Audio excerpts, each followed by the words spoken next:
Hello there, everyone, and welcome to the late night with Shan Ryan.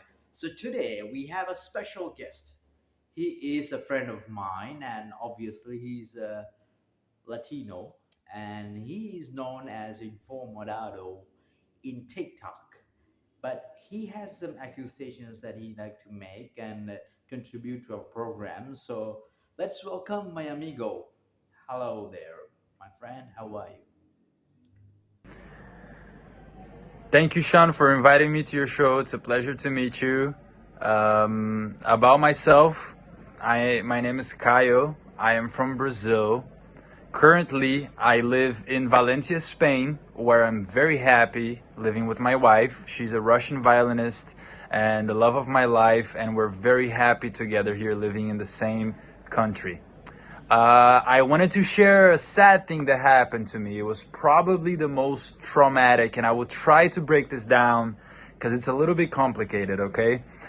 So I have lived in the US, partially part of that time with my wife for about 2 years. I went there because I had a childhood friend living there, and a bunch of other friends actually eventually moved. I have friends all over the world because I lived in China, I lived in Dubai, I lived in England. So that's something that's really cool.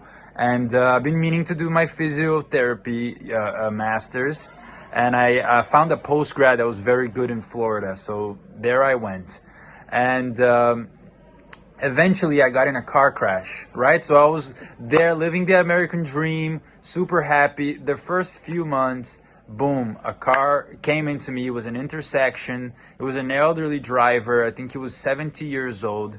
And that completely ruined my life because for anybody that knows Florida, you cannot get around Florida without a car. You need a car.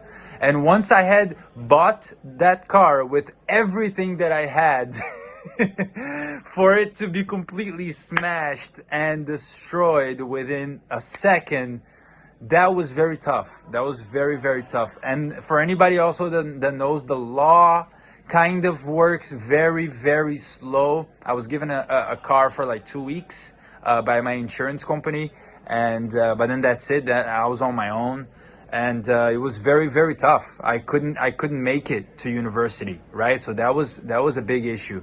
And when I couldn't make it to university for some time, the university went ahead and they gave me a warning. They said, Caio, you need to come back to class. Otherwise, we're going to cancel your visa. I said, okay, I will come back to class.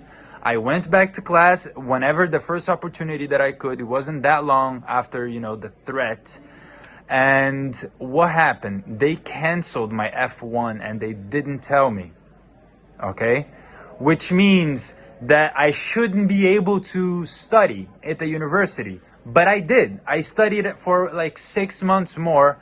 I paid huge sums of money to study there. And it was always a fight, it was always a struggle. But I did it. 6 months later, I came to Europe to get my European visa through my wife. Went back to the US thinking that everything's gonna be fine, and they didn't let me in. This was days, mere days after Trump took office. And eventually I found out that Trump had set a quota that every single state needs to deport. Every single ICE establishment in every state, in every city, they needed to bring in and deport X amount of people per day or per month or whatever, per trimester. And this put a lot of pressure in the establishment to go after. That's why you see people, ICE agents breaking into places where they shouldn't have. You see people actually seeking and looking and stopping people just because of their accent. You understand? Because they are trying to meet this quota. And unlucky me arrives in Florida, okay, at a time where this had just started. So they quickly took the fact that I didn't have my F1, I had my grades, I had my receipts, I had everything with me.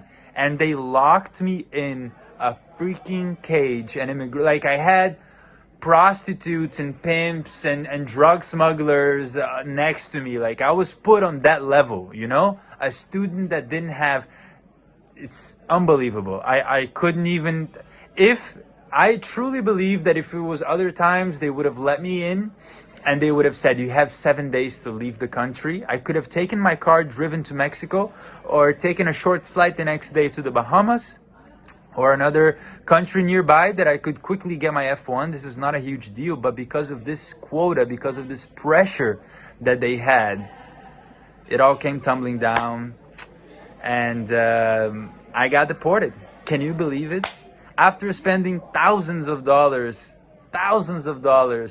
I got deported. That was a wild turn. However, I landed on my feet quite well. Valencia is much better. The people are much more friendly, and you know it's just, I'm really happy here because the people, their culture, their traditions are parallel, you know, a lot with other Latin American countries such as Brazil. So yeah, this is my story. I could go on for probably another 10 minutes, but I didn't want to turn this into a podcast. But thanks so much for giving me this platform, Sean, to kind of let everything out. This is very therapeutical. And yeah, I hope to hear from you soon and talk more. All right, take care.